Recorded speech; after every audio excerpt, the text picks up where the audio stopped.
તો વડોદરામાં રણછોડરાય મંદિરના વરઘોડાને અપાશે તોપની સલામી।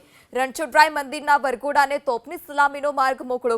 ગત મહિને કોર્ટ તરફથી તોપની સલામી આપવા મળી મંજૂરી। પોલીસ કમિશનરે મંદિરે પહોંચી તોપનું નિરીક્ષણ કર્યું। પોલીસ કમિશનરે મંદિરના સંચાલકો સાથે ચર્ચા પણ કરી।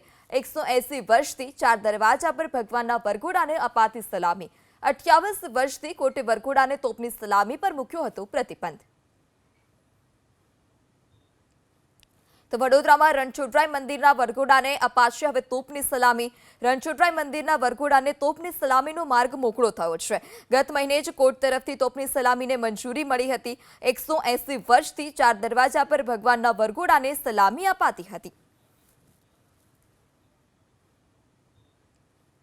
તો વડોદરામાં રણછોડરાય મંદિરના વરઘોડાને અપાશે હવે તોપની સલામી। રણછોડરાય મંદિરના વરઘોડાને તોપની સલામીનો માર્ગ મોકળો થયો છે। ગત મહિને જ કોર્ટ તરફથી તોપની સલામીને મંજૂરી મળી હતી। 180 વર્ષથી 4 દરવાજા પર ભગવાનના વરઘોડાને સલામી અપાતી હતી।